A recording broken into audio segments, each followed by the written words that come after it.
Hey everyone, welcome to the Connor and Joe show. So apologies for getting this out late. Connor has been jet setting all across North America, and I've had a few things going on myself. So before we get into our topic at hand, Connor, let's hear some wins. Yeah, I don't know, nothing crazy huge, I guess. Just small wins. Happy to be home this week. Was away last week in Ottawa with the Canadian Cattle Youth Council. Had, I guess, wins from that. Had some really good discussions on a fly-in day on Monday, talking with MPs. Had some really good discussions. Our group did with both Conservative and Liberal MPs, which was awesome. Just to get our message across to both parties. Lots of us live in conservative constituents, so it's good to have a few members that live in liberal ridings as well right now, just to get our conversation across to both parties, which is very powerful at the end of the day. So, What were you guys talking about? well, one thing that just did come out, we one of our priorities was talking about the advance payments program, and how in the past it had been set at $100,000 for interest free. Last year during the tariff talk in end of March, early April, that value is bumped up to $250,000. But there was a lot of discussion. There hadn't been any talk on it staying there or coming up. There was more discussion on it either probably likely coming back down again. And just where we're at today with cost of production and everything, we need this to stay up here. And we were vouching for more. I was able to sit in with another member on our council on an ag committee hearing later in the week, and we had figured that the value was going to be coming back down to 100 just in the conversations that they were having. But luckily, to our surprise, yesterday it was announced that it was up to 250,000 for the year. So that was a small win, even though I don't think we did anything, but we were there talking about it yesterday, last week in Ottawa. If for nothing else, it's great for me because I just shot a video talking about livestock price insurance, using it to access 250 grand in interest-free money. So I don't have to reshoot that video. So that's the best news I've heard today. And that dips back into the LPI conversation. That was one thing that we talk about as well. On the cropping side of things, there's a significant cost share that the government puts in for crop insurance across the prairies and across Canada for that matter. And on the livestock side of things, we do not have that at all. And No, it was interesting. that LPI program has to be producer funded. Like the premiums pay for the payouts. So, but what we were vouching for is that there is cost share funding on the LPI to make it more accessible for everyone to utilize better. Because right now it's 100% paid by the producer on the premium, and there is no kickback like there is on the cropping side of things for helping to cover that premium. And we did meet with Cody Bloys, who was the ag minister for 60 days last spring, and he said, like, we're in a position where it's a pretty small amount of money that is actually, in the grand scheme of things, on an insurance side of things, LPI is not used very much, and that dollar value to get cost share should be something they can get done, and it would be great if it could. I know just looking at premiums today, to buy the highest premium yesterday, I guess, be at $110 for myself on a calf for this fall. On a 5-weight calf. And it's like, that's a big dollar value if you're putting that across all your animals. But if that was a $55 value, it'd be a lot more appealing to pull the trigger on that and say, hey, I've got that locked in. It's not a massive cost on and generally speaking, it isn't a massive cost at the end of the day, but if we can get some kickback on that, I mean, it's just we're not in level playing fields at all with the cropping side of things where it comes to insurance, and this is a very small amount of money on the grand scheme of things. So we're vouching for that a bit as well. I would, if I was one of those, and I guess I am, and we're going to, spoiler alert, Connor and I, we got no guests today. It's just going to be Connor and I kind of chatting, as this is kind of our year-end wrap-up, chatting about the cattle market and where things are at. So I have spent lots of money on cows this year, but if you're doing a virgin buy on $6,000 cows, I was telling Connor this before, I broke down the budgets in a different video, and it's $3,100 is what you need break even to get out of that calf if you're not counting the equity accrued from actually paying down that cow. that is an incredibly risky proposition. And having something like livestock price insurance to just make sure that at least, 80 or 90% of the value of that calf today is going to be there in fall goes a long way to making those initial payments on a very risky investment. My argument would be, yes, I know this is a government program. I actually kind of like that that LPI has to stand on its own. It is a producer-driven. The people that want to use it get to use it, and the people that don't want to use it don't have to. And I'm trying to be, Connor, my feelings on crop insurance, and that is just wildly, wildly irresponsible and over-subsidized. That's all it is. I think the grain industry as a whole would benefit from a program more like the livestock price insurance than our existing crop insurance whatever organization that we have as of right now. And I agree with that wholeheartedly. In a perfect world, I think that gets washed, and we can't be using taxpayer money to pay for it. But at the end of the day, that is not going to happen, because it would be a mass. it would be massive in the industry if that was wiped out. The economic impact that would be on a lot of farms would be very massive. So looking at the approach on okay, we understand where the cropping side of things is right now, and it would have to be some massive changes for that to be taken down. Something like this with LPI that we're at right now, where it is a very small piece of the pie, is there an opportunity that we can get cost share on it to at least allow producers to take advantage of something like this to lock in their profits a little bit more, and hopefully use that to kind of drive the industry a bit more, showcase that, hey, there's cost share on this livestock price insurance. Look at this. You can spend $55 would get you the highest premium in that case, if it was a 50-50 cost share per animal or per 6 weight, and you're in a position to lock in that 34.25, I think, an animal. I think it was yesterday or something like that, and it's that would drive a little bit more interest from a lot of producers to be like, oh yeah, I'm going to grow the herd a little bit here, or I can go and buy my neighbor's animals. I have a better opportunity, I guess, to lock in profits. But the roundabout way, in my perfect world, I'd get rid of everything, but that's not happening today. This is fresh on my mind because literally I just did all the research this morning. I had booked my livestock price insurance, I don't know, a month ago or something like that. But do you know the between the top index and the bottom index, what the difference in value is on a 5-weight calf? The value of the premium? Nope. I'm going to get to the premium, but just the value of I guess dollars per 100. So on a 5-weight calf at $5.98, that's the top index value. It's $2,990 a calf. On the lowest premium index, the value index, it's $2,850. The only difference is $140. And say that again, actually. So on the the highest value index on the left-hand side, I went with $5.98. That was April 1st. Times by 5-weight is $2,990. Today it's $6. Yeah, there was a $6 one, but they only had one month that you could do it in. So I just took the one with the 4 months. Yep. But on the lowest premium at $570 times 5-weight is $2,850. So there's only a difference of $140.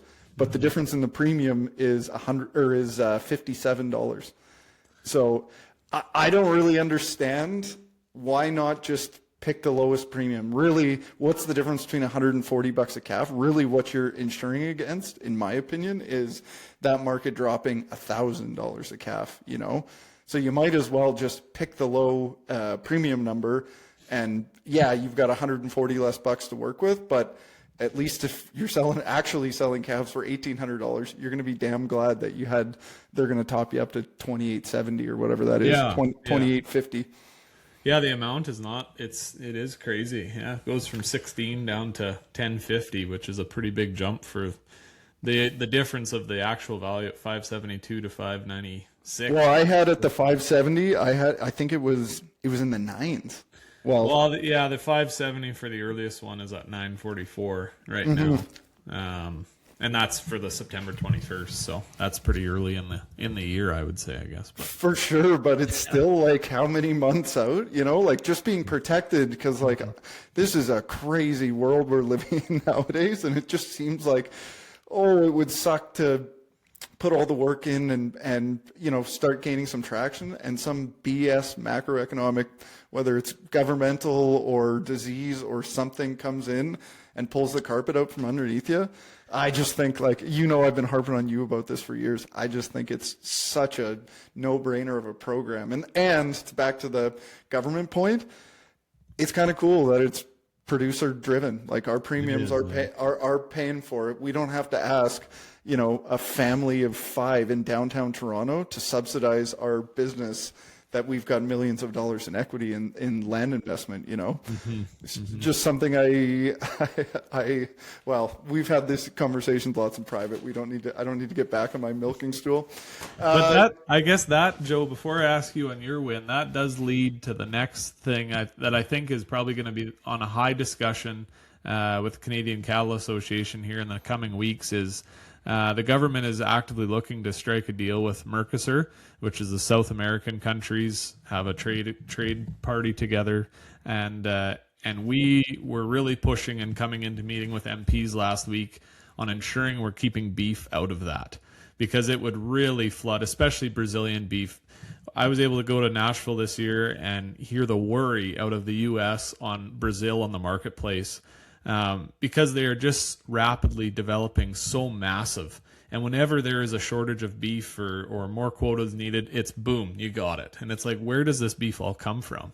Yep. And so one thing that we were pushing for is, if the Mercosur deal does go through, ensuring that we keep beef off of the list. For one, lower quality product. Two, we look at the labor regulations in a country like Brazil and a country like Canada. We are on completely different sides of the spectrum there. And again, like, I look at on an environmental side of things, all our cow-calf producers are in a position where cattle are out on grasslands, and we're managing. I mean, you have to manage your environment if you want to have success. If you keep damaging that environment, it's gonna result in poor quality production and making no money. Well, in Brazil right now, look at the rainforest that's coming down to just continue to increase production on a side in agriculture. And so I think we look at the environmental, labor, the quality of the beef that's coming in, just even our requirements that go in for ensuring that we don't have anything in beef when it's getting butchered, and all the data that is gathered to ensure it's the highest quality product. It could be pretty scary if all of a sudden they're making that product for significantly less, and it shows up in the grocery stores in Canada at a higher rate than what it is right now, and that's an option for people to buy. I understand where some people come from. Well, we need it to be a little bit cheaper in the grand scheme of things for how much we're paying at the grocery store, but I would argue that one too. And we did have a couple of interesting conversations with folks at one meeting where they said, well, we need the cost of groceries to come down. I said, well, how about we prioritize what we're buying at the store? Are you buying a high nutritious, nutrient-dense product like a steak or ground beef or something like that grown in Canada, or are you going to Starbucks once a day and spending $6 on a coffee? I said, yes, groceries are expensive, but we've gotten to a point everything's expensive, and we buy a lot of things that we do not need anymore. So I heard a stat, it was probably 10 years ago, but I imagine it's still true. Canadians, not North Americans, not Americans, Canadians spend the lowest percentage of their income on food. It's just, I know groceries are expensive and we are food producers, so of course the consumer is going to take the groceries are too high, and we're going to make the argument that like they got to be that high. Matt, I know everything's expensive, gas expensive, housing's outrageous. I just think food is, and high quality, know where it's coming from.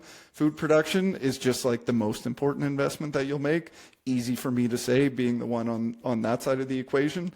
man, I mean, I think that is a horrendous decision. If we are, I mean, not only do we have to, I mean, the government's got to ask themselves, do you want a beef industry?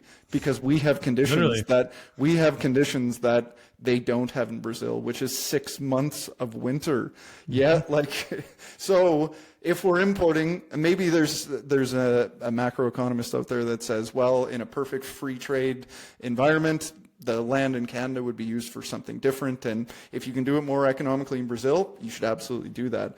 I am a free trader, but not open. I think we need to protect certain industries in Canada, and what is the land use for these acres in Canada if not used for livestock production? And outside of that is like for every acre we need for summer grazing, we almost need an equivalent acre for winter production. And what comes with that is equipment and time and management. They can just produce a pound of beef. I mean, Connor, you were with Covers & Co long enough to hear me say 96% of every plant is sunlight and water. Well, who gets less of that than us? Or who gets more of it than us? Everyone. Who gets less of it than Brazil?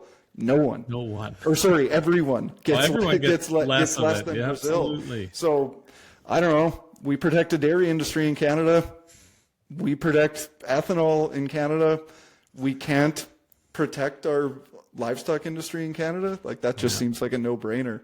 So that's going to be coming out. I know there's going to be some more discussion on that. I've seen some things float around on Facebook now, but yeah, I think just talk to people, and that's probably the most important thing that we can be doing in the beef industry is just talking to people that consume it, friends that are away from the farm, just having an understanding on the whole beef industry as a whole, not just certain sectors of the industry, but the entire thing here in Canada and how that operates. And quality is such a high thing on the list for what is being produced in Canada, and it's just so important, I think, to ensure that we're purchasing local and purchasing from here. And it would be very detrimental, I think, if we seen a flood of beef come in from countries such as Mercosur, in the Mercosur region. So yeah, that's going to be interesting to see all that unfold in the coming weeks. But yeah. And a well-managed pasture, there is nothing that can capture carbon, heal an ecosystem more efficiently than that. And I mean, what we're competing against is literally bulldozing down a damn rainforest. I don't know. I feel like the government has a responsibility to protect an industry that is, I mean, all this talk about climate change and ecosystem devastation, and we know the best way to heal these things and be profitable and get people back in rural communities, give young people that are interested in agriculture an actual outlet where they can start building equity and get involved in farming. Yeah, I mean, of course, my opinion's about as biased as they get, but that just seems like the no-brainer of no-brainers. We're a beef exporting country and will always be, unless we let 150 million people in here or something outrageous. Yeah, man, hopefully let me know what you need me to do. I don't have a massive platform, but I'm loud. Yeah, just keep talking the good talk, promoting the beef, and yeah, I mean, on the export side of things, this is getting drawn out now, but it's a scary thing because we export so much beef, and our biggest buyer of beef is the U.S. and them being in a position thinking, well, where's that beef coming from? Like, is it coming into Canada and getting stamped with a label and moving into our country? Like, they want to know what's going on here. So it's a lot of moving parts in a deal like this, and we're just looking to keep beef out of it. There's other industries that it's going to majorly benefit, and I think the beef industry, it's got to be out of that deal for sure. It just causes so much havoc. So concluding that, you've got a Crokinole tournament this weekend, but what else is going on? What's the win? Not this weekend. Well, today. Yeah, today. So I'm trying to get myself calm and get my flicking finger all stretched out. Well, that didn't help there.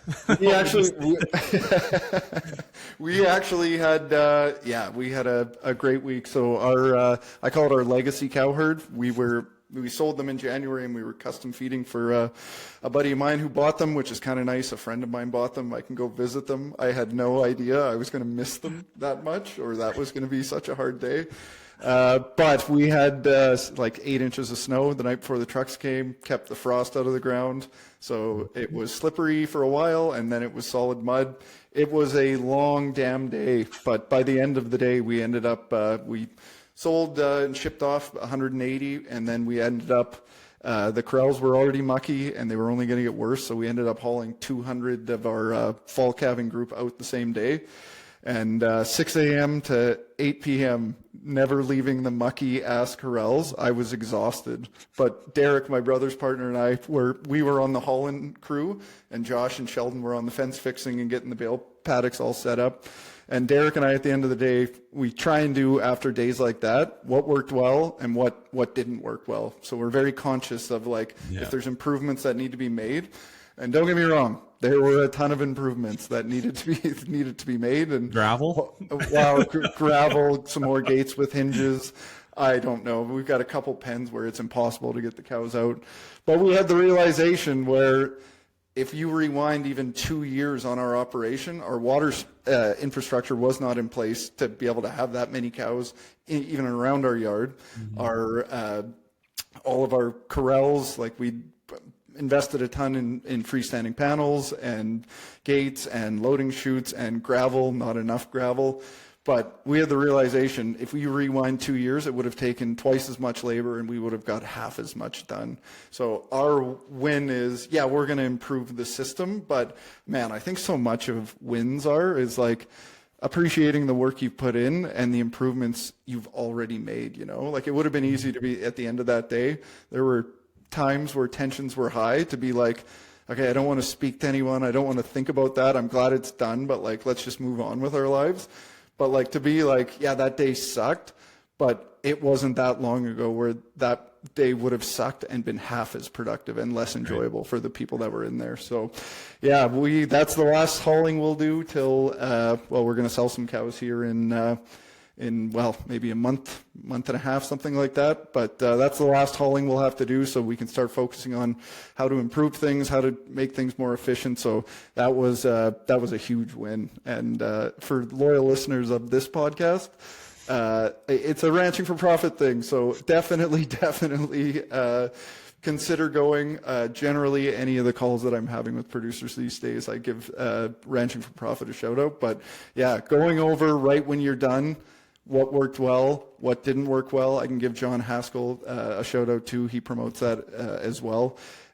Just a great habit to get into. And now it's front and center rather than trying to forget the day and dreading having to do it again.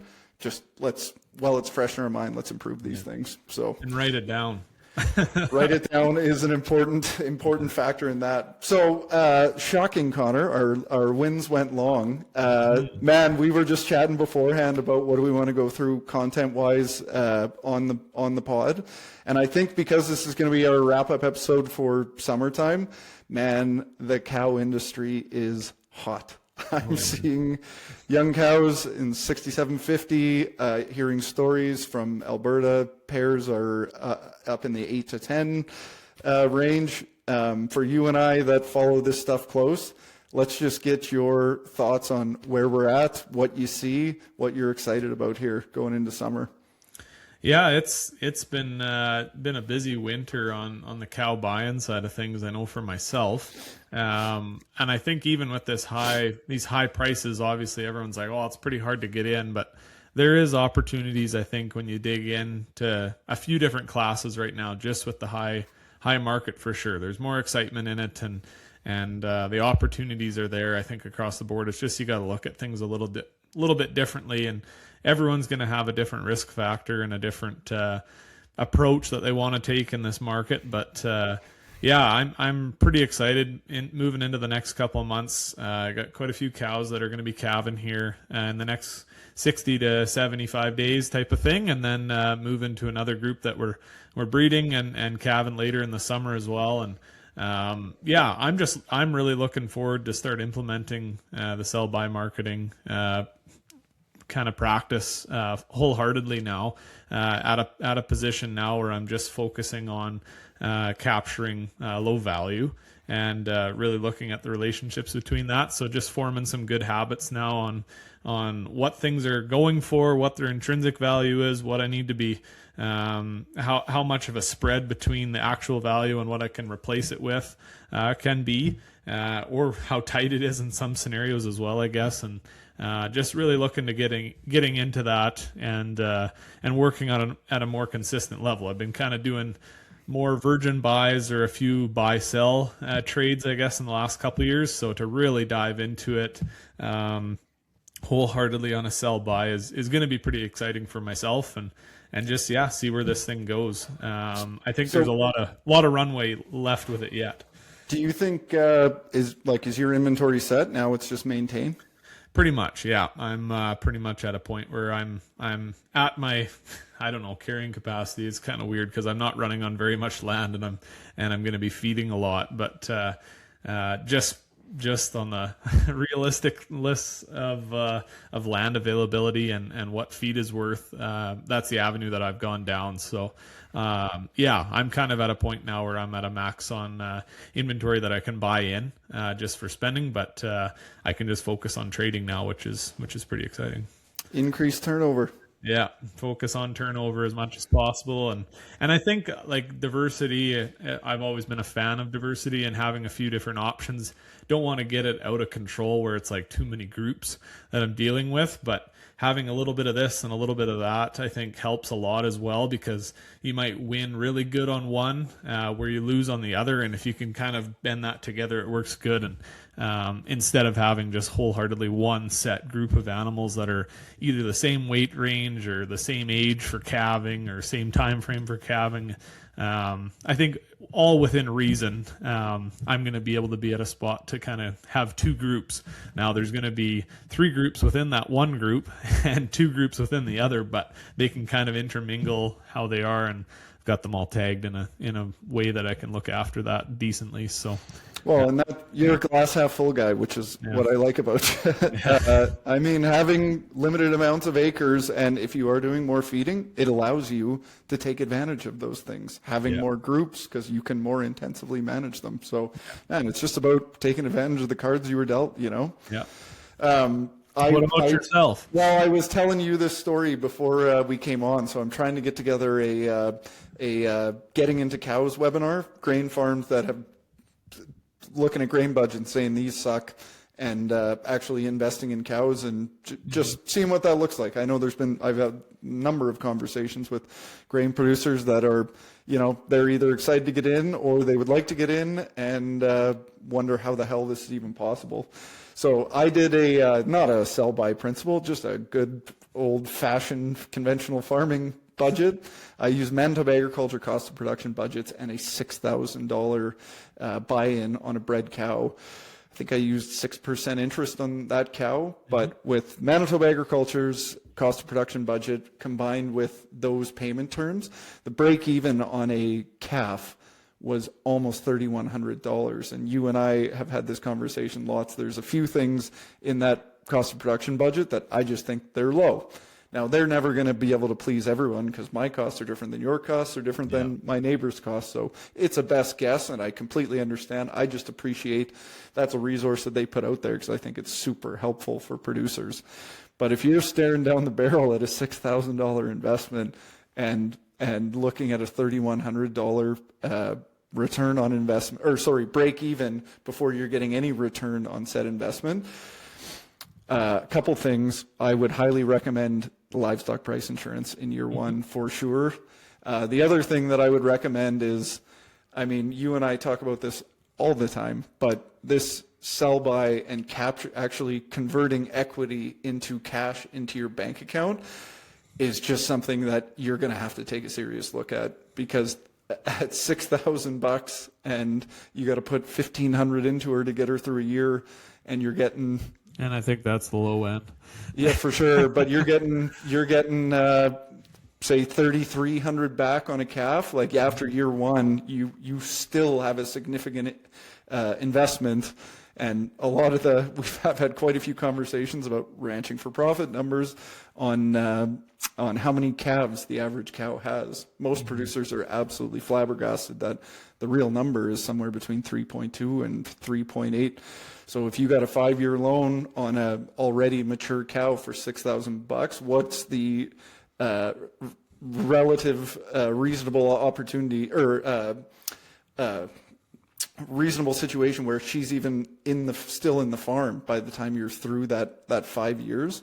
So taking a look at, I mean, where I'm going with this is what you and I are trying to achieve on our farm is in the cow side, which is there an opportunity not just to gain revenue from the calf, but to also capture appreciation in the cow as well, and then realize that said appreciation, and then invest in something else that's more depreciated. So I don't know who you're chatting with these days, but I get to chat with these cow curious grain farmers these days, and I'm trying to. Not that I'm trying to sugarcoat it. I think stacking enterprises and having a cattle operation and a grain operations, that there's just synchronicities there that work really, really great for minimizing costs and improving revenue on every single acre. But boy, these numbers are getting big. Mm-hmm. No, they sure are. Yeah, and I guess the one thing with that is just this.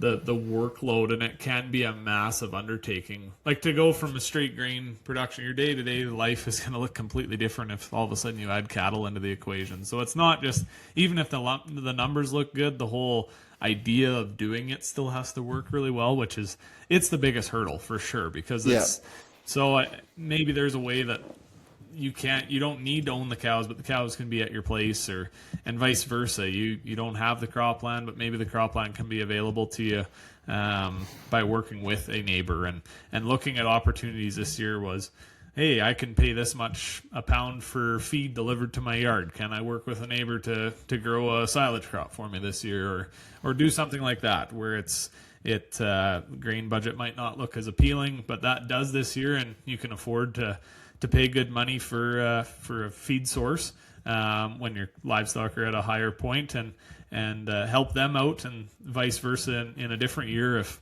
you're needing straw in the worst way, and they've had a really successful year on a cash crop doing a swap like that. I think things like that in years like this are very important to look at, because yes, it is great to diversify the farm and have two enterprises, but it's a whole nother thing to legitimately do it.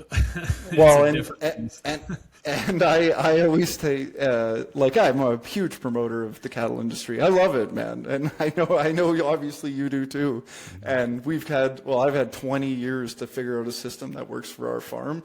So I quite often forget that I'm hey, I had some very challenging times to get here, but universally, a grain farmer will say, well, I mean, I would like to have cows, obviously. Look at the money they're making, but I don't want to work that hard, or I don't have time for it. And always my response is, well, just don't do that then. Just buy cows that they don't need you there. Yeah.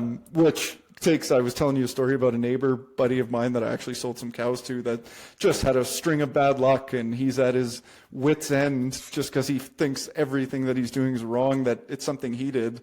In fact, the matter is, it's just you got livestock, you got dead stock sometimes. So those hurdles are challenging, and most of the hurdles happen right here, right? But the advantage that anyone, not grain farmer or any farmer, somebody that doesn't have any involvement in agriculture at all, is if you got a clean slate and you don't already have a preconceived idea of how things have to be done, you have such an advantage going into the cattle industry specifically, because there are lots of ways to skin a cat, as the saying goes. And what I tell people is just find an operation that runs their operation how you want your life to look. Their life looks how you want your life to look, and just become their best friend. Ask them questions, buy stock from them, because if they're not doing it, they've got the right animals, so you don't have to do it either.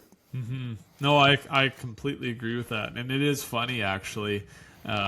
putting cows into a system that they might not be used to. I and just because that's how you want your system to run. And we've got a whack load of bales set out right now in bale pods, net wraps off, ready to go. And it's kind of doing a transition right now. I'm going to be out of silage in a couple weeks. And so I was wanting to get the cows rolling on bales as well, just to stretch it out a little further. And let some cows into a bale grazing pod 3 days ago. And I still have yet to see 30% of them in the bale pod. And when I go out there on the quad, they like run out of the bales because I think they think they're in a bad spot and they shouldn't be in there. And so I try and get on the other side of them as quick as I can and just shut the quad off and sit there and like hold them in there.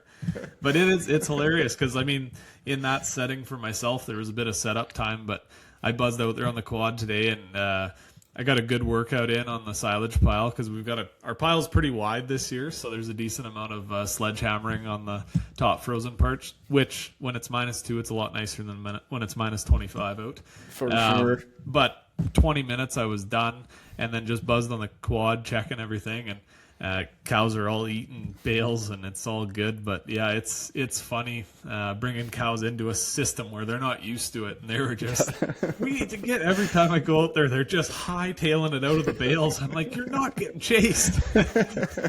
Yeah, but every other time in their life they were in a bunch of bales, they were getting chased. Get out of there. Yeah. Oh yeah. So that's been funny. Connor, that was a lengthy 20-minute pod that I promised you off the start, but I sure appreciate the conversation. Yeah. For those of you that listened, if you've been with us the whole time, I appreciate you listening as well. Enjoyed the journey, and we'll see you come fall. Thanks a lot. Sounds good.